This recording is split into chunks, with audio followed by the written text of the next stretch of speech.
Ali se udeležujete volitev? Ja, se, redno. Ja, že od vsega 18 leta naprej. Zdi se mi, da je to neka naša dolžnost. Odkar imam volilno pravico, nisem zamudila še nobenih volitev. Kaj se vam zdi v Sloveniji dobro? Dobro se mi zdi to, da smo praktično na vseh področjih zraven, od industrije do športa, kar kaže naš potencial in sposobnost. V Sloveniji mi je najbolj všeč naša kvaliteta življenja. To pomeni od socialnega varstva do brezplačnega šolstva. Je zelo dobro, da imamo strokovno izobrazbo fakultet pa srednjih šol. Poskrbljeno je za varnost in nasplošno za kvaliteto življenja.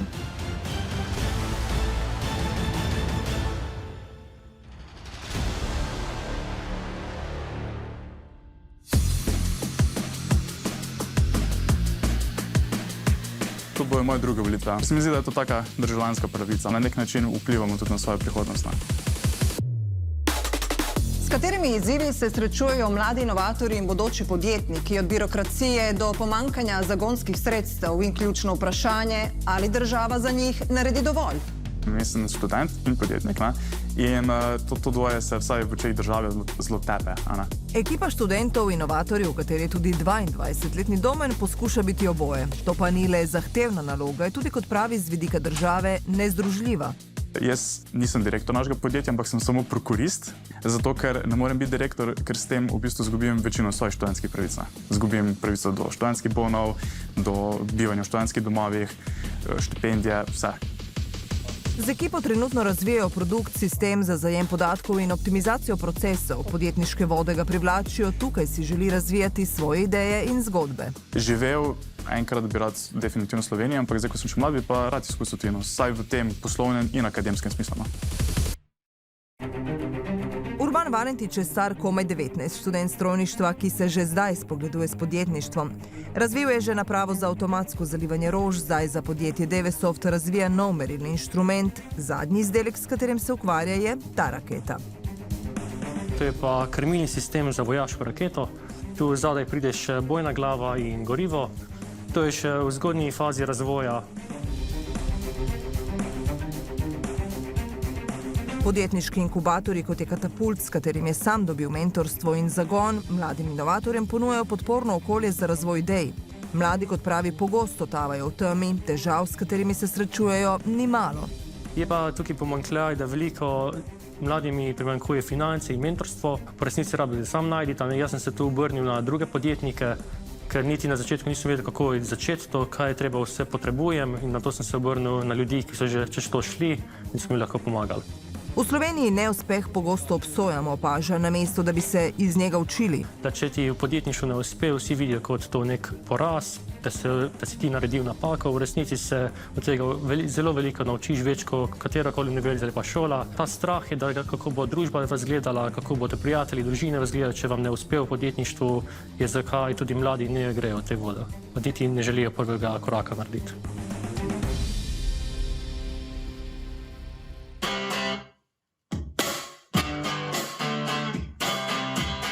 Od začetne ideje na fakulteti do rektorjeve nagrade za inovacije in zmage na državnem tekmovanju v podjetniških idejah mladih.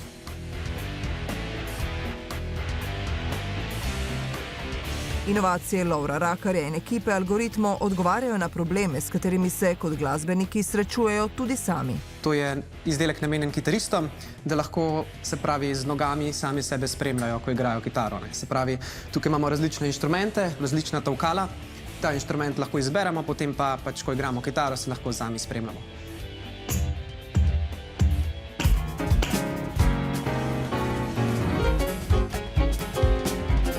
Čist nadomestiti ne moramo bobnov akustičnih, lahko pa zelo dobro rešimo te probleme v prostorih, ki niso namenjene elektronskim ali pa akustičnim bobnom.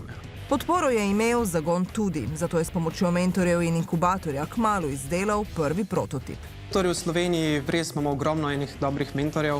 Velikokrat je tudi tako, da mentori bolj verjamejo v sam produkt, kot mi na začetku sami, da dobimo ta push, ker pač nas je velikokrat strah, kam bo to šlo in smo negotovi. Izzivov je ogromno, pravi. Prodreti na trg je težko, zagnati masovno proizvodnjo še težje. Na ravni države obstajajo podporna okolja za start-upe, ampak je zelo veliko birokracije. Mi smo tudi uspešni prejemniki 5.2 razpisa, ampak za ta 5.2 razpis je bilo potrebno za neka 2 meseca ustaviti razvoj in cela ekipa se je mogla ukvarjati z dokumentacijo. Kaj vas skrbi glede prihodnosti? Glede prihodnosti me skrbi predvsem gospodarstvo. Skrbi me predvsem to, da ne bi vseh svojih sposobnosti in potencijala znali izkoristiti. Skrbi me birokratizacija, da je vse težje biti konkurenčen. Mene najbolj skrbi predvsem upad neke splošne izobrazbe oziroma tudi teh strokovnih kadrov. Me najbolj skrbi to, da mladi čezdalje pogosteje odhajajo v tujino. Že zdaj primanjkuje kader v zdravstvu, šolstvu. Zdaj že vidimo, da ni več zdravnikov, ni več profesorjev, učiteljev. Zdi se mi, da če ne volimo, s tem izkažemo ignorantskost do situacije. Mislim, da vsako mnenje je pomembno. Politika te začne zanimati takrat, ko začne vplivati na tvoje življenje oziroma na tvoje delo. Diplomant psihologije, ki je začel izdelovati sladoled, Jaša ljubezen do slaščic podedoval od staršev, lani pa je pri svojih 21 letih v Celju odprl svojo prvo sladoledarno. Zdaj jih ima že 2. Meni osebno na podjetniški poti so ogromno pomagali ali pa me mentorirali ali pa mi stali ob strani starši. Se mi pa zdi, da je še vse en premal nekega posluha, da preveč ukalupljamo te ideje ali nekako standardiziramo, se ne obravnavajo individualno taki primeri. Prostora za odkrivanje in razvijanje ideje, kot pravi, premalo. Danes bomo pripravljali grofovske rolice in sicer polnjene z pistacijnim sladoledom. Sladoled pa bomo polnili v rolice, ki so oblite z kokosom in pa z lešnikom. Strani države pogreša več zagona mladim inovatorjem in podjetnikom, predpise, ki bi se bolj prilagodili start-upom in njihovim potrebam. Davčno se mi zdi, da smo tudi nekem vrhuncu Evrope. Ideje in zagon je, da bi devali doprinos družbi nazaj, ampak je zelo težko, če smo tako omejeni v končni fazi z nekim budžetom. Bi lahko bili domovi za ostarele manj zasedeni in kaj bi starejšim, ki niso več sposobni živeti sami, lahko olajšalo vsak dan, so se spraševali Nik in njegovi kolegi. In prišli do odgovora. Ta robot bi lahko bil uporaben asistent. Ki bi v domovih za starele opravljal neka osnovna dela, kot je raznašanje perila, hrane, sposobnost merjenja vitalnih funkcij. Kot drug način pa, da se bi ga lahko starejši za kakšno leto, 2 najeli na dom in bi podaljšal samostojno življenje v domačem okolju. S projektom so začeli v srednji šoli, nadaljevali na fakulteti, a brez dobrega mentorja, kot pravi, bi bilo marsikaj neizvedljivo. Robot je še v procesu izdelave, zdaj pa sledi večji zalogaj. Smo trenutno v fazi, da zbiramo partnerje, kot tudi finančno, kot tehnično, ker gre za to zelo resen in kompleksen projekt. Smo do sedaj v bistvu sprejemamo ideje, smo v bistvu za tekmovanje pripravili le prototip. Je projekt, ki njemu in celotni ekipi ob študiju vzame precej časa, zato upa na zadostno podporo, s katero bi robota lahko budili v življenje in prakso, ki bi starejšim pomenila dodano vrednost v vsakdanu.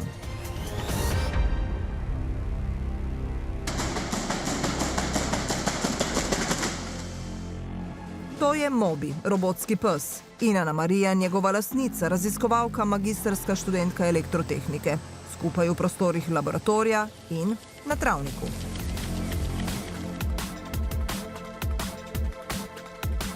Tak tip robotov se uporablja predvsem pri, naprimer, pri kakšnih intervencijah, ali pa gasilci uporabljajo kakšnega tazga, ko morajo na nek kraj nesreče in je prenevarno, da bi šel človek in pošljajo tazga robota. Predvsem zato, ker so stabilni na 4 nogah.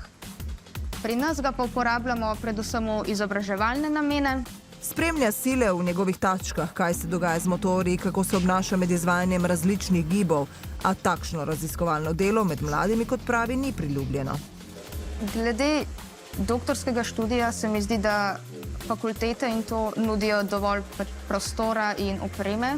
Je pa tudi, kot kar govorim z vrstniki, večinoma problem, da se ljudje ne odločajo za to zaradi nizkih plač. Pripadnikom generacije Z tujina predstavlja razširjen prostor priložnosti, ne nujno končne destinacije. Zakaj se vam zdi tujina mogoče boljše okolje za razvoj določenih idej? Zato, ker je več ljudi, več problemov, ki se jih da rešiti, pa definitivno tudi manj konzervativna glede določenih idej, glede razvoja. Kaj bi morali spremeniti, da bi Slovenija postala država priložnosti, ne pa odskočna deska za tujino? Bi rekel, da ta odhod v tujino ni cilj za mlade ljudi, ampak je samo neke vrste Izhod? ja, izhod. So njihova znanja tam več vredna kot pa pri nas. Zakaj se vam tako zdi? Ja, če se že vzamemo povprečne plače in za isto izobrazbo dobijo več. Visoki davki in birokracija mlade odvračajo od tega, da bi podjetništvo videli kot realno pot do lastne prihodnosti. To, da smo kar dosti obdavčeni kot država in verjamem, da vsak dodaten davek zavira vsako nek razvoj investicije. Mi imamo enega zaposlenega trenutno, se pravi, ogromen delež plače gre seveda državi in za start-upe je to zelo težko začeti, ne? Da imamo pogum, da zaposlimo novo osebo. Mladi so pronicljivi opazovalci družbe.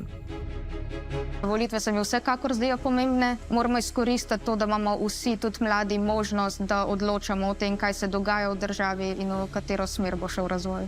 Pomembno jim je, kako živijo, kakšne so njihove možnosti za razvoj in napredek ter kakšna bo njihova prihodnost. Imamo čakalne vrste za zdravstvo, ki ga moramo vsi plačevati, čakalne vrste za pa več mesecev ali pa celo leta. Javni prevoz, vsi poznamo slovenske železnice, ki imajo uro, 2 urne zamude. Ja, jaz prihajam bolj iz podeželja, vidim pa, da ostali vrstniki iz naših krajev, ki se vsak dan vozijo, imajo velikokrat kakšne probleme, ker precej časa porabijo za pot do Ljubljane in nazaj. Centralizacija je prevelika, je prepričan Domen. Podeželje in periferija ponujata precej manj možnosti kot mesta. In ta preskok iz Celja v Ljubljano je bil glih tisti, ki nas je najboljše povezal. In tam je bilo tudi, recimo, imamo pisarne v centru Rok, imamo tudi tam uporabljamo delavnice. Takih okolij na podeželju seveda ni, ne? Visoke cene stanovanj, davčno politiko, zapleteno birokracijo in slabo povezljivost države vidijo kot največje ovire. Jaz mislim, da bi se država lahko malo zgledovala po start-upih, pač nas je v podjetju zelo malo in odgovornost za nek projekt je zelo velika na enem posamezniku, ne. In zdaj, če imamo res ogromno nekih ministrstev, če se ta odgovornost začne deliti, tukaj nastanejo pol problemi, zaradi tega, ker potem kar naenkrat noben ni za stvari odgovoren. Ali verjamete, da se bo po volitvah za vas kaj spremenilo? Zdi se mi, da so možnosti za spremembe vedno. Moje osebno mnenje je, da ne bo velikih sprememb.